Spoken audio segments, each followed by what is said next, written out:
What kind of person blocks a road just to spite their neighbor? The kind who thinks they own the world. That's who. In the quiet suburb of Willow Creek, where the lake sparkled like a sapphire under the morning sun, I woke up to find my only access road barricaded by a gleaming black SUV. It wasn't just parked, it was deliberately angled to choke off the narrow lane leading to my property. My name's Emily Carter, and I've lived here for 15 years, tending to my small lakeside cabin, a place my late husband and I built with our own hands. That road, barely wide enough for my pickup, was my lifeline to the world. And now, it was blocked. I stepped outside, the crisp air biting my skin, and saw her HOA Karen, as the neighbors whispered behind her back.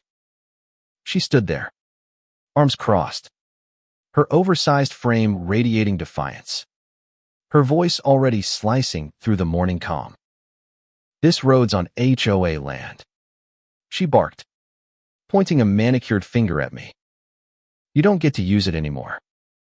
I stared, dumbfounded, my heart pounding.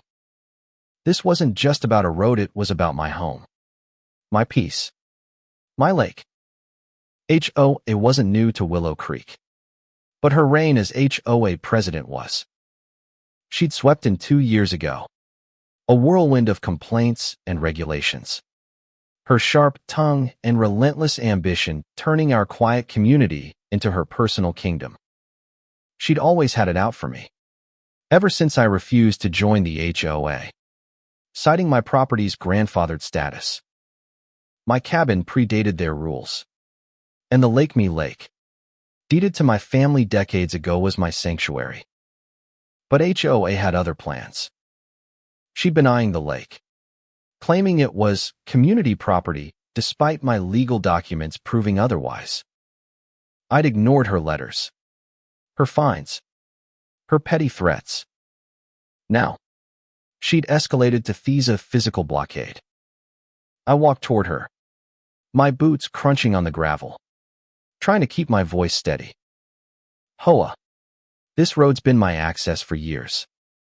You can't just block it." Her lips curled into a smirk. "Check the bylaws, Emily. That road's ours, and we're closing it." I glanced at the SUV, its chrome glinting mockingly. This wasn't just a power play, it was personal.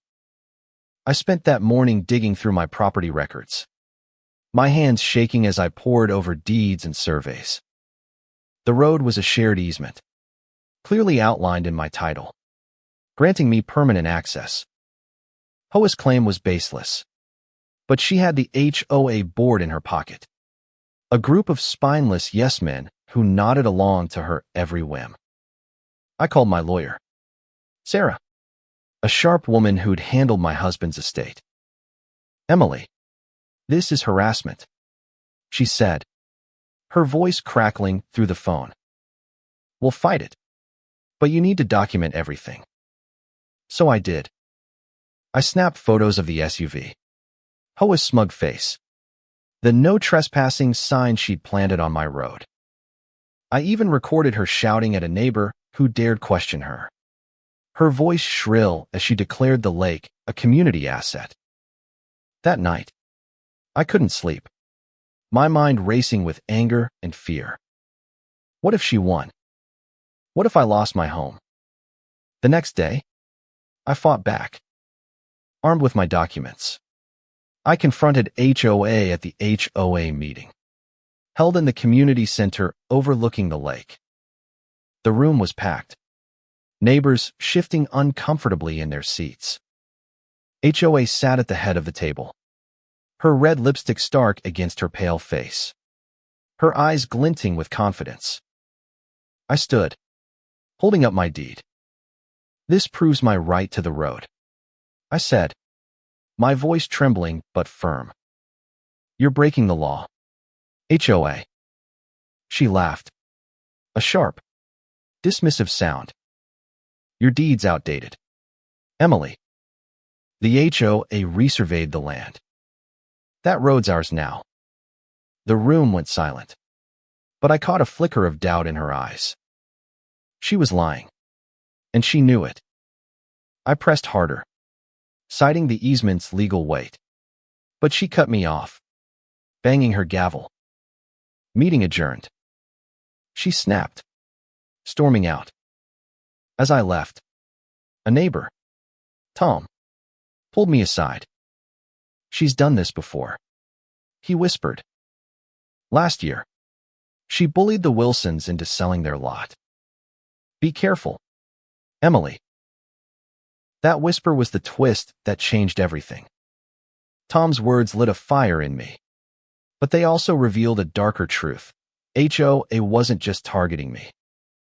She'd been strong-arming others, using her power to reshape Willow Creek for her own gain. I dug deeper, talking to neighbors, collecting stories.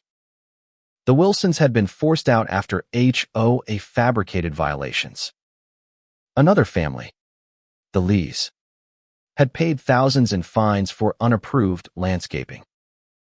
HOA's pattern was clear. She used the HOA as a weapon, and my lake was her next prize. I reached out to the Wilsons, now living across town, and they shared their own documents, a forged survey, suspiciously similar to the one HOA waived at the meeting. It was fraud, plain and simple. Sarah was thrilled. "This is our case," she said. "We're taking her to court." The courtroom was a battlefield, the air thick with tension as Sarah faced off against HOA's high-priced attorney. I sat in the gallery, my hands clenched, watching HOA's composed facade.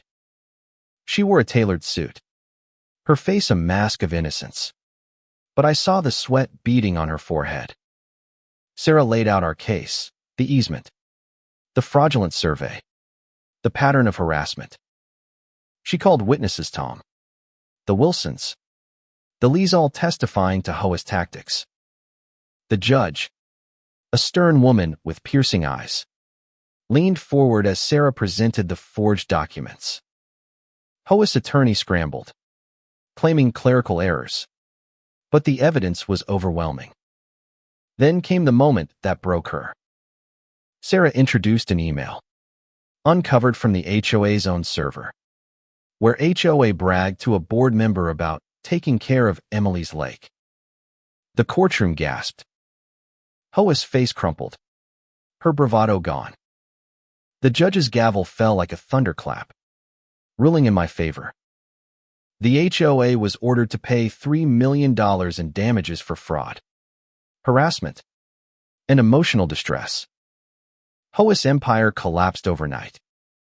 The HOA board dissolved, its members shamed into resignation.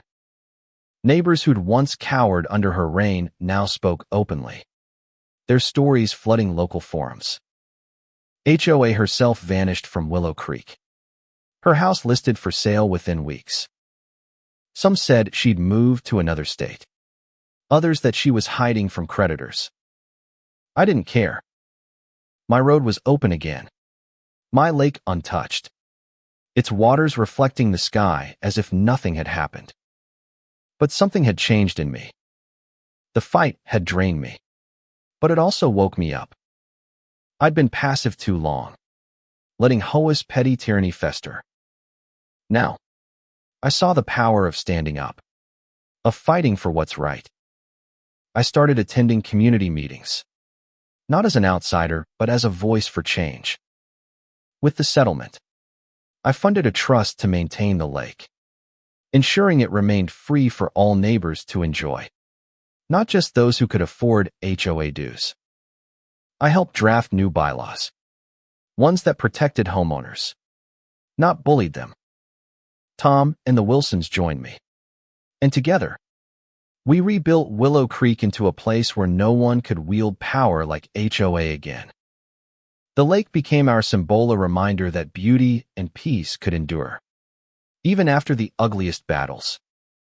Every morning, I walk to its shore, the water lapping gently, and I feel my husband's presence, as if he's proud of what I've done.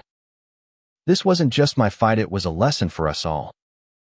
Power can corrupt, but courage can rebuild. We don't have to bow to bullies, whether they're in a boardroom or a courtroom. Willow Creek is quieter now. Kinder.